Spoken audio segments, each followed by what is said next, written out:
A 4 días de las elecciones en Estados Unidos, la pandemia se ha convertido en el principal tema de campaña. El país registró el jueves un nuevo récord de infectados en 24 horas, al superar por primera vez los 90.000 nuevos contagios registrados. Estados Unidos es con mucho el país más afectado del mundo en términos de número de muertos. Más de 230.000 personas han fallecido desde el inicio de la pandemia. Hola y bienvenidos al especial Coronavirus. Los acompaña Irene Carrillo. Estados Unidos atraviesa un recrudecimiento de la epidemia. A esto se suma una economía fuertemente lastrada.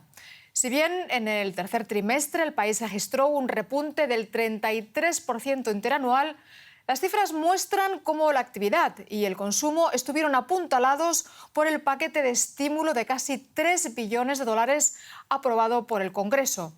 Pero estas ayudas se extinguieron ya y hay pocas expectativas sobre un acuerdo entre demócratas y republicanos, lo que deja a millones de personas sin recursos. Negocios cerrados y barricadas frente a los bares. La pandemia ha golpeado duramente al centro de Washington. Zach Hoffman evalúa la situación actual. Trabajadores de la gastronomía como él fueron los primeros en perder su trabajo. Zach es el único barman del establecimiento que logró conservar su trabajo, pero no sabe cuándo pasará a formar parte de los 19 millones de estadounidenses que quedaron desempleados. Esa perspectiva le causa mucha preocupación.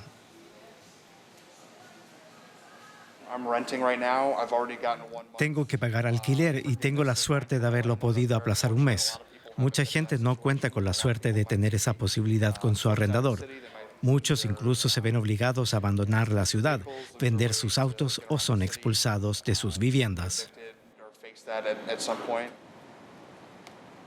Como el gobierno no está en posición de aprobar otro paquete de ayuda por la pandemia, él teme el cierre de muchos restaurantes. En invierno no tendremos tanto espacio para recibir a los comensales. Los pequeños negocios no tendrán posibilidad de sobrevivir. Y cuando los pequeños comercios quiebren, eso tendrá consecuencias en el entramado económico de todo el país.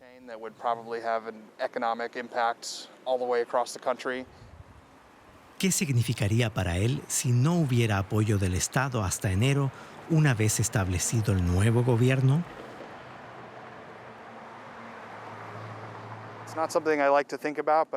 Trato de no pensarlo.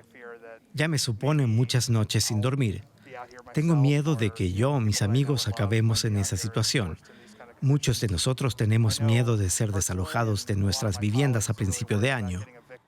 Si no pasa nada, si no recibimos ayuda, es muy posible que acabemos en la calle o que tengamos que dejar la ciudad. Tenemos mucho miedo de eso. El miedo a perderlo todo es omnipresente en Estados Unidos, no solamente aquí en Washington. Cuanto más alto sea el contagio y más negocios se vean obligados a cerrar, es aún más probable que este escenario al que Zach tanto teme se haga realidad. La pandemia y la economía marcan también la recta final de la campaña. De esto vamos a hablar con José Díaz Briseño en Washington. José, muy buenas. Cifras récord de contagios, hospitales desbordados. ¿Puede ser este el tema definitivo que incline la balanza a favor de Biden a 4 días de las elecciones? Sin duda, la aparición del coronavirus en Estados Unidos inyectó un elemento sorpresivo en esta campaña presidencial. A 4 días de las elecciones, el tema es el número 2 en la justamente encuesta de la familia Kaiser, con una fundación aquí en Estados Unidos que modela cuestiones de salud, solo detrás justamente del tema económico causado propio por la pandemia. Hay que decir que en este momento el presidente Trump tiene menos posibilidades de ganar que las que que tenía a principios de año con una economía en auge y justamente sin el virus, además de tener una salida victoriosa de un juicio político, lo habían colocado en una buena posición para reelegirse. Ahora eso está en duda y la clave será la movilización de aquellos sectores como las minorías en estados clave, las que pueden dar el último aliento a Biden para triunfar en estados como Georgia o Arizona.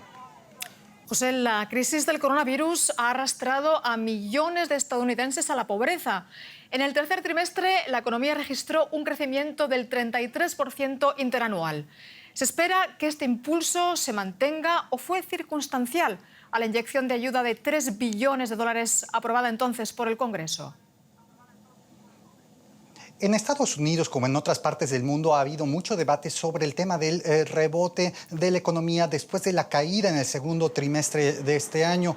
Hay que decir que prácticamente menos de 10% de los encuestados por la firma McKinsey, de los ejecutivos de las grandes firmas estadounidenses, creen que podrá haber un rebote inmediato de la economía y prácticamente ahora se espera un crecimiento mucho más lento y todo está atado directamente a la contención del virus dentro de Estados Unidos. Hay sectores específicos, como sabemos, como el turismo o el comercio en la calle, que se ven todavía aún más afectados, pero hay que decir que ya el consenso en este momento es que la contención por parte de Estados Unidos está teniendo el efecto directo y esperamos ver justamente si las medidas después de la elección puedan todavía reafirmarse y si el Congreso aprueba esta segunda etapa de ayudas económicas.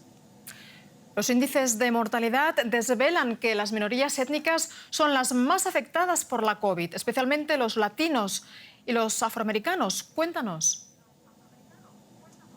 Sí, concretamente alrededor de 50% de los latinos en Estados Unidos encuestados por el Pew Research Center, un centro importante de investigación en Washington, han dicho que al menos alguien de su familia o ellos mismos han sufrido un recorte en su salario o han sido despedidos. Esto es sin duda mucho más alto que lo que responden otras partes de la población. Incluso recordemos en mayo, cuando ocurrió la caída drástica del desempleo en Estados Unidos, los latinos registraban la tasa más alta de desempleo. En este momento también hay que recordar que los inmigrantes indocumentados, aquellos que no cuentan con papeles, han quedado fuera de la mayor parte de las ayudas posibles entregadas por el gobierno federal estadounidense y solo en estados como California ha habido algún paliativo con algunas ayudas pequeñas para esta población vulnerable.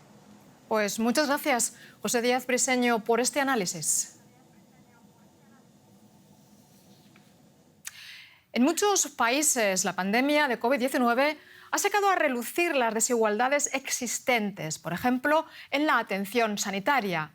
En Ecatepec, un asentamiento irregular cerca de Ciudad de México, los residentes no tienen acceso a la red de abastecimiento de agua, así como tampoco al sistema de salud.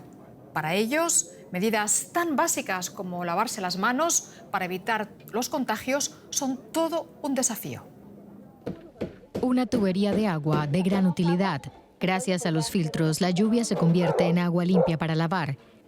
Brenda y sus colegas de una organización humanitaria han instalado 20 sistemas en Ecatepec, un suburbio de la Ciudad de México. Eurenice Juárez puede lavar la ropa de sus hijos y bañarlos, pero no hay suficiente para todos, especialmente en tiempos de pandemia. Una semana nos dejaron sin agua. Ellos nada más dicen lávate las manos, pero igual tienen que tenernos agua para que podamos hacerlo. En Ecatepec, con el coronavirus, algunos problemas aún han empeorado. Aquí muchos trabajan clandestinamente, sin contrato, algo frecuente en todo México. Y estos trabajos están amenazados. Muchas personas aquí se vive al día a día. En el momento en el que se reduce el trabajo, pues se comienzan a ver como precariedad también en las familias. Entonces, definitivamente hay personas que no pueden parar de trabajar y este es un claro ejemplo de esas familias. Pero con esa agua que viene de sus tejados, la gente al menos se puede proteger un poco ante el COVID-19. La pandemia ha profundizado la crisis en Honduras, una crisis marcada por problemas estructurales de pobreza y violencia. A pesar de la COVID, o precisamente a causa de ella, miles de hondureños decidieron a principios de octubre dejar el país. Era la primera caravana desde el inicio de la pandemia que intentaba cruzar a Guatemala con rumbo a Estados Unidos. Entre tanto, los migrantes fueron deportados por las autoridades guatemaltecas, pero el país centroamericano se prepara para la posible llegada de nuevas caravanas.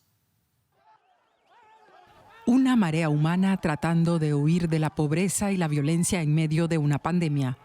Estas caravanas de migrantes se han convertido en la imagen de la desesperación. Es también el modo más seguro que han encontrado estos indocumentados de realizar uno de los trayectos migratorios más peligrosos del mundo. Desde enero, cuando México bloqueó un intento de caravana, no se habían vuelto a ver estas escenas. Las fronteras estuvieron selladas por la pandemia del coronavirus durante meses. A comienzos de octubre comenzaron a abrirse algunas. La crisis sanitaria ha empeorado la situación de violencia, desempleo y pobreza de estos países.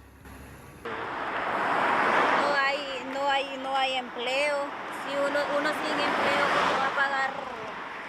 ¿cómo va a pagar dónde vivir, dónde pagar luz, dónde pagar cuartos si ni siquiera hay un empleo? Bueno, queríamos ver si con la caravana la hacíamos como le hicieron varios compatriotas hace 2 años, incluso con hermano mío, que llegó a Estados Unidos con toda su familia. Él sufrió, pero llegó. Entonces yo tenía esa ilusión de lo mismo. Pues. A raíz de las caravanas de 2019 y 2018, Estados Unidos pactó convenios con los países centroamericanos para impedir el tránsito de los migrantes a cambio de ayudas económicas. De ahí que el presidente guatemalteco Alejandro Yamatei diera la orden de detener a quienes tratasen de entrar y avanzar por el territorio del país. Tratando de convencer a las familias de hermanos hondureños para que voluntariamente retornen. Los militares evitan la fuerza dado que existe un convenio de libre circulación entre países centroamericanos y plantea una duda legal. ¿Se les puede detener en Guatemala? México ya ha desplegado a su ejército en la frontera sur, donde hay 2 puntos habituales de entrada desde Guatemala y desde donde se espera que intenten llegar una vez divididos. El temor es que se repitan imágenes similares a las de enero. Para ellos, para los migrantes, la meta está clara: Estados Unidos más allá del horizonte. Y hasta aquí el especial del coronavirus. Muchas gracias por su atención. Ya saben que pueden seguir estas y otras informaciones sobre la COVID-19 por nuestra página web y redes sociales. Hasta pronto.